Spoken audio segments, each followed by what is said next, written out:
Bismillahirrahmanirrahim. Assalamualaikum warahmatullahi wabarakatuh.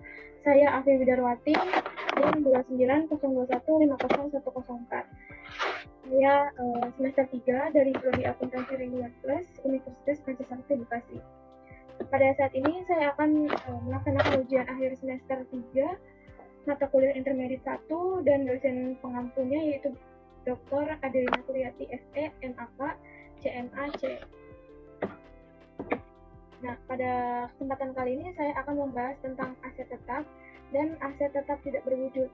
Yang pertama-tama saya menjelaskan terlebih dahulu aset tetap. Pengertian aset tetap menurut PSAK 16, aset tetap adalah aset berwujud yang dimiliki dan digunakan dalam produksi atau penyediaan barang dan jasa untuk direntalkan kepada pihak lain atau untuk tujuan administratif dan diharapkan untuk digunakan selama lebih dari satu periode. Nah, aset tetap ini dikelompokkan menjadi pertama yaitu tanah, kedua tanah dan bangunan, ketiga mesin dan peralatan pabrik, keempat peralatan kantor dan perabotan kantor, kelima ada kendaraan. Nah, aset tetap ini diperoleh dari mana sih? Yang pertama yaitu dibeli atau pembelian menurut PSAK 16. Yang kedua ada dibangun sendiri menurut PSAK 16. Yang ketiga ada pertukaran dengan aset non-moneter menurut PSAK 16 juga. Yang selanjutnya ada diperoleh dari sewa pembayaran menurut PSAK 30. Yang terakhir yaitu dari hibah dari pemerintah menurut PSAK 01. Nah, apa sih karakteristik aset tetap tersebut? Yang pertama yaitu aset berwujud yang secara fisik dapat dilihat dan dapat disentuh. Contohnya kayak barang-barang nih, misalkan kipas, papan tulis, televisi, seperti itu. Yang kedua, dimiliki untuk digunakan dalam kegiatan operasi perusahaan. Yang ketiga, aset tetap digunakan untuk jangka panjang. Biasanya umur manfaatnya yaitu lebih dari 1 tahun.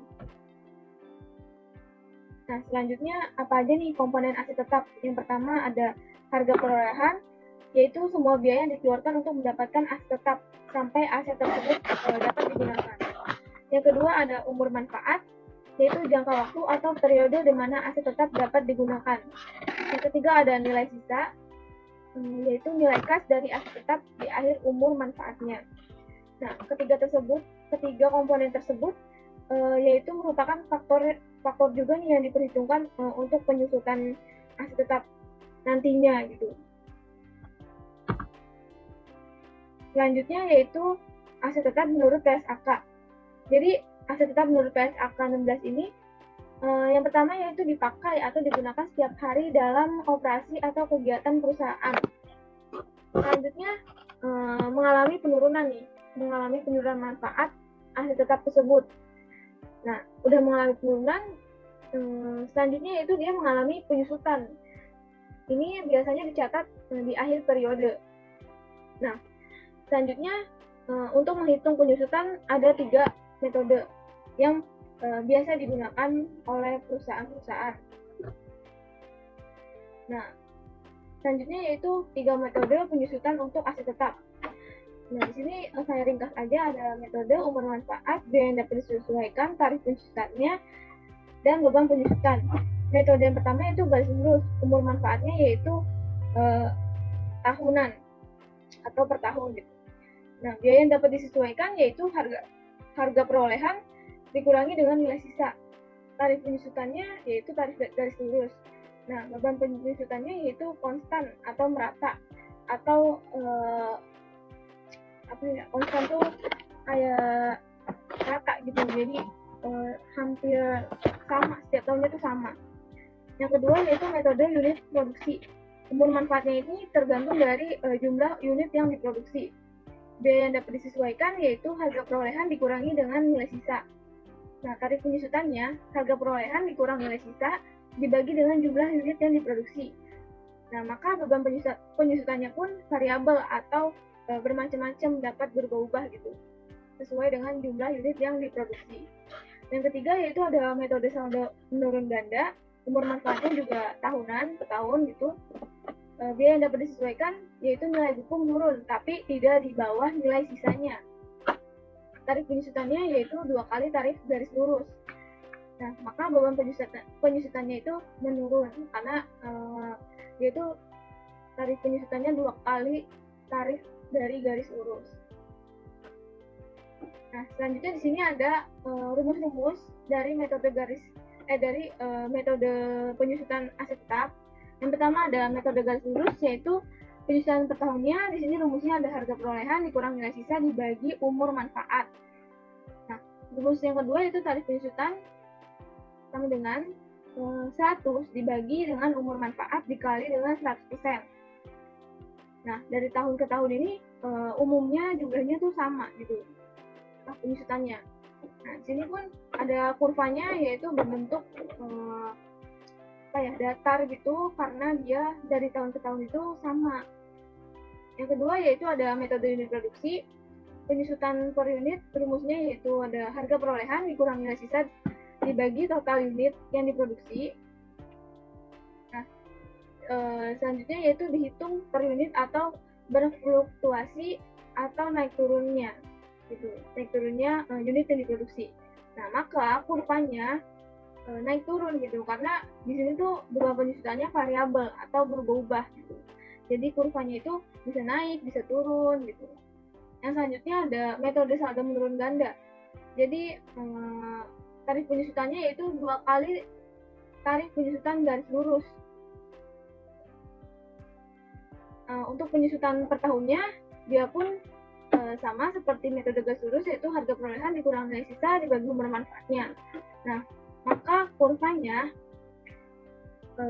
karena dia tarif penyusutannya dua kali dari tarif penyusutan garis lurus, kurvanya itu jadi menurun. Ini. Nah, selanjutnya yaitu ada contoh soal. Jadi sebuah perusahaan mempunyai aset tetap. Anggaplah di sini sebuah peralatan dibeli tanggal 2 Januari 2014. Nah, harga perolehannya yaitu harga perolehan itu maksudnya kayak termasuk harga peralatan, PPN, ongkir, asuransi. Ini harga peralatannya 80 juta, PPN-nya 10% 8 juta, ongkirnya 1 juta, asuransinya 1 juta. Nah, ada umur manfaatnya 3 tahun.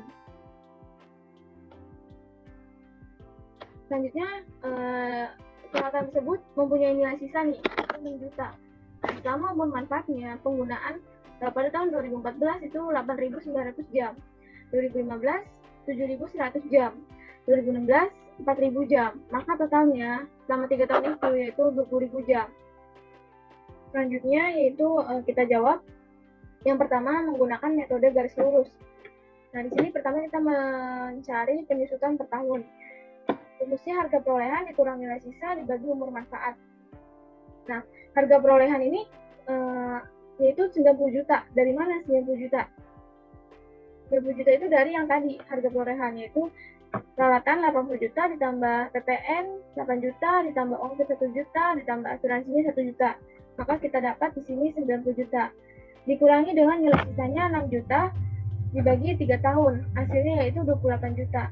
Nah, tarif penyusutannya yaitu 100 dibagi umur manfaat dikali 100%. 100 per 3 dikali 100%. Nah, di sini kita pakai yang per-peran aja, jadi 1 per 3%. Nah, di sini ada tabel akumulasi penyusutannya. Yang pertama, tanggal 2 Januari 2014, harga perolehannya itu 90 juta. Nah, tarifnya di sini kosong ya, karena awal dibeli gitu. Jadi, nggak ada jumlah yang disebutkan, beban penyusutannya juga belum ada, dan belum ada juga akumulasi penyusutannya. Di sini ada nilai bukunya, yaitu sejumlah tadi harga perolehan 90 juta. Nah, selanjutnya tanggal 31 Desember 2014. Nah, di sini mulai ada penyusutan.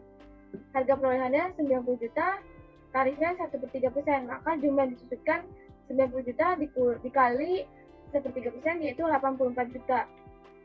Nah, maka beban penyusutannya yaitu 28 juta. Akumulasi penyusutannya yang pertama itu 28 juta, karena ini pertama kali disusutkan. Nah, nilai bukunya yaitu dari nilai buku 90 juta dikurangi dengan 28 juta. Jadi 62 juta hasilnya untuk tahun 2014. Nah, Selanjutnya tahun selanjutnya yaitu 2015. Nah, di sini sama karena tarif penyusutannya seperti 3%, maka jumlah disudutkan 84 juta. Beban penyusutannya pun sama, 28 juta. Maka di sini akumulasi penyusutannya 28 ditambah dengan 28, yaitu 56. Nilai bukunya kita dapat dari nilai buku yang tahun pertama dikurangi dengan ini 56 juta. Jadi hasilnya 34 juta. Nah, selanjutnya tahun 2016, tahun terakhir, di sini jumlah disudutkan sama, beban penyusutannya pun sama, akumulasinya yaitu 56 juta ditambah dengan 28 juta, yaitu 84 juta. Nah, nilai buku untuk tahun terakhir 90 juta dikurangi dengan 84 juta, maka nilai buku terakhir yaitu 6 juta. Nah, nilai buku yang tahun terakhir ini harus sama dengan nilai sisa yang ada di soal tadi. Nah, ini benar. Nah, untuk yang kedua, yaitu metode unit produksi. Di sini kita pakai penyusutan per jam. Rumusnya itu harga perolehan dikurang nilai sisa dibagi total unit. Nah, di sini 90 juta dikurang dengan 6 juta dibagi tadi totalnya itu selama 3 tahun itu 20.000 jam. Maka kita dapat yaitu 4.200 per jam. Nah, untuk tanggal 2 Januari 2014, harga perolehannya 90 juta, tarifnya belum ada karena baru pertama dibeli, jumlah yang disudutkan juga belum ada, beban penyusutan belum ada, akumulasi penyusutan juga belum ada. Nah, nilai bukunya yaitu 90 juta. Untuk tahun berikutnya, untuk periode 2014, periode akhir, ini ada nih mengalami penyusutan, yaitu tarifnya di sini 4.200. Nah, jumlah yang disudutkan yaitu 90 juta. Di sini maksudnya itu 8.900. Ini yang tadi ke soal. 2014 dia dipakai yaitu 8.900 jam. Nah, maka jumlah yang disudutkan juga 8.900, maka beban penyusutannya yaitu tarif yang tadi ini penyusutan per jamnya tarif dikali dengan 8.900. Beban penyusutannya 37.380. Akumulasinya 37.380. Nilai bukunya 90 juta dikurang 37.380 yaitu 52.620. Tahun berikutnya 4.200 dikali dengan 7.100 tadi yang udah dipakai gitu. Peralatan yang dipakai selama tahun 2015 itu 7.100, maka beban penyusutannya 29.820. Akumulasinya 37.380 ditambah 29.820 yaitu 67.200. Nilai bukunya 90 juta dikurang 67.200 yaitu 800.000. Nah, tahun 2016 tarifnya 4.200, jumlah disusutkan yaitu 4.000, beban penyusutannya 4.200 dikali 4.000 16.800, akumulasinya yaitu 6.200, 67.200 ditambah 16.800 yaitu 84 juta. Nah, nilai bukunya 90 juta dikurangi dengan 84 juta yaitu 6 juta. Sini pun juga sama ya, nilai bukunya tuh harus sama juga dengan nilai sisa yang ada di soal. Nah, selanjutnya yaitu ada metode saldo menurun ganda. Di sini tarif penyusutan yaitu rumusnya 2 kali dari tarif garis lurus, yaitu 2 dikali 1/3%, yaitu 2/3%. Di sini ada aturannya, yaitu nilai buku untuk tahun terakhir tidak boleh di bawah nilai sisa. Nah, di sini ada tabelnya. Yang pertama yaitu tahun 2014, tanggal 2 Januari, harga perolehannya 90 juta, tarifnya belum ada, nilai buku awal tahun belum ada, beban penyusutan belum ada, akumulasi penyusutannya belum ada. Nilai bukunya 90 juta. Nah, untuk yang akhir tahunnya, 2014 akhir tahun, harga perolehan 90 juta dikali dengan tarifnya 2/3%. Jadi nilai buku awal tahun yaitu nilai buku yang sebelumnya ya. Nah, maka beban penyusutannya pun 2/3% dikali dengan 90 juta yaitu 60 juta. Akumulasi penyusutannya 60 juta. Nilai bukunya 90 juta dikurang dengan 60 juta, 30 juta. Nah, tahun 2015 yaitu tarifnya 2/3% tetap sama. Nah, nilai buku awal tahunnya yaitu 30 juta. 30 juta itu dapat dari mana? 30 juta itu dari nilai buku yang sebelumnya. Ya, makanya 30 juta. Nah, maka beban penjutannya yaitu 30 juta dikali dengan 2/3%, yaitu 20 juta. Akumulasinya 60 juta ditambah 20 juta. Hasilnya 80 juta. Nilai bukunya 90 juta dikurang 80 juta. Maka kita dapat 10 juta. Nah, untuk yang tahun 2016 ini tarifnya sama nilai buku awal tahunnya bukannya nggak ada ya, tapi kita sesuaikan. Karena di sini ada aturannya. Nilai buku untuk tahun terakhir tidak boleh di bawah nilai sisa atau tidak boleh di bawah 6 juta. Maka di sini kita sesuaikan beban penjutannya. Jadi 10 juta yang nilai buku tadi ini, nilai buku yang awal tahun sebelumnya dikurang dengan 6 juta atau dikurang dengan nilai sisanya yaitu 4 juta. Maka akumulasi penjutannya yaitu 80 juta ditambah 4 juta, 84 juta. Nah, nilai bukunya 90 juta dikurang dengan 84 juta.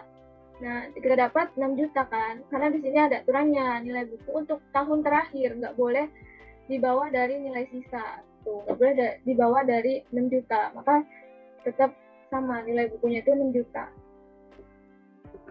Nah, selanjutnya, saya akan membahas tentang aset tetap tidak berwujud.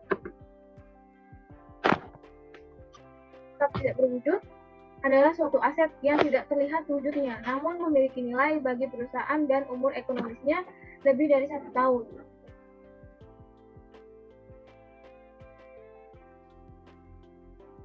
Nah, selanjutnya, adapun karakteristik dari aset tak berwujud. Yang pertama yaitu didapat atau dibeli dari pihak lain, atau dari perusahaan itu sendiri membelinya.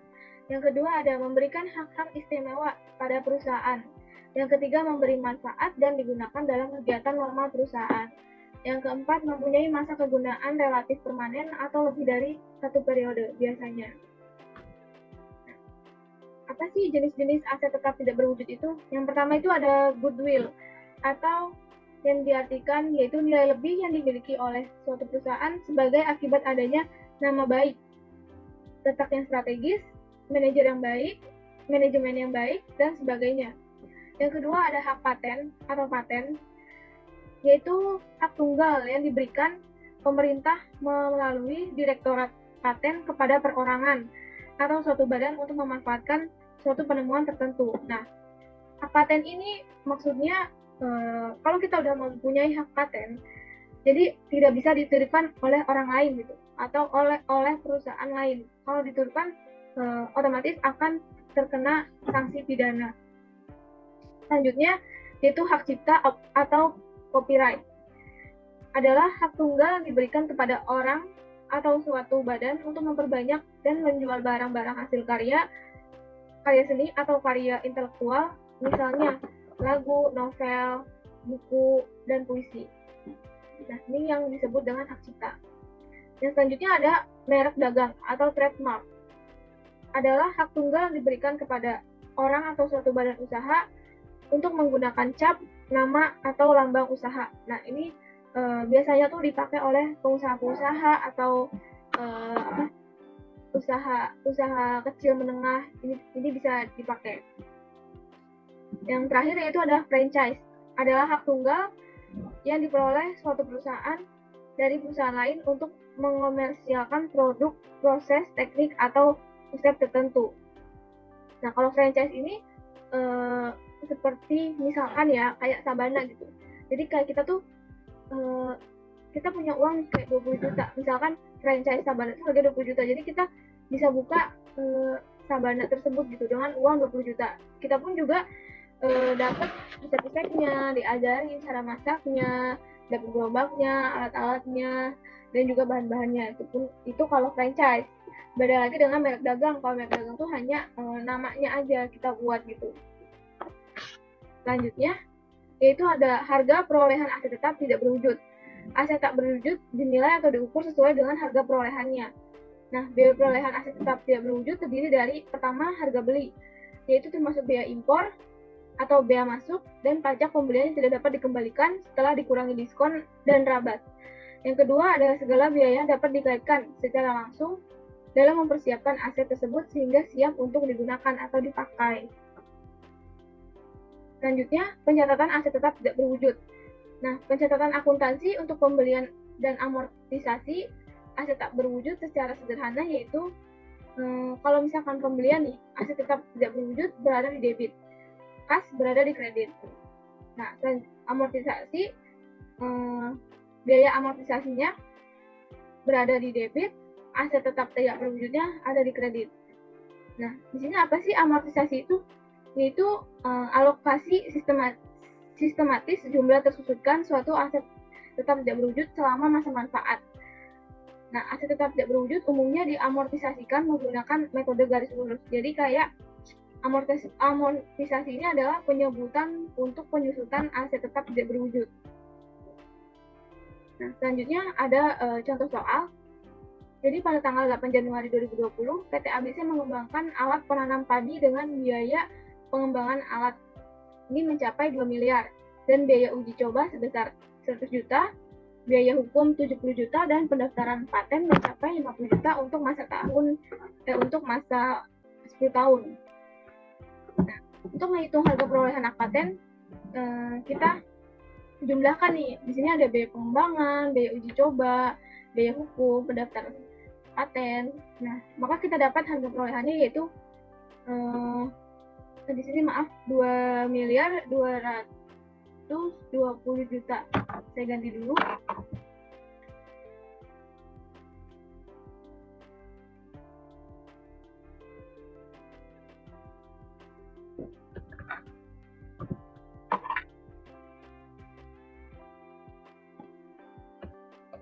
Nah, balik lagi.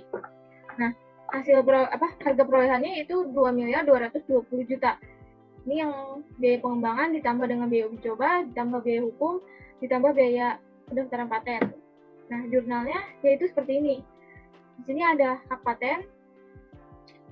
Hak paten berada di debit 2 miliar 220 juta terhadap kas yaitu di kredit 2 miliar 220 juta. Nah, hak paten ini kenapa di debit? Karena hak paten ini kita membelinya, maka bertambah ya. Nah, kas berkurang, yaitu di kredit 2 miliar 220 juta. Nah, amortisasinya seperti apa sih gitu?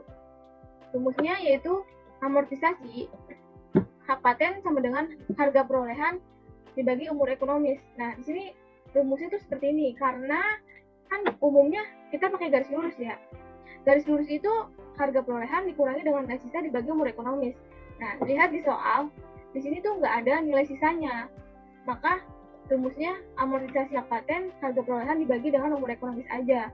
Nah, di sini 2 miliar 220 juta dibagi dengan 10 tahun. Kita dapat 222 juta. Nah, jurnalnya seperti apa sih? Jurnalnya seperti ini. Biaya amortisasi hak paten di debit 222 juta terhadap hak paten 222 juta.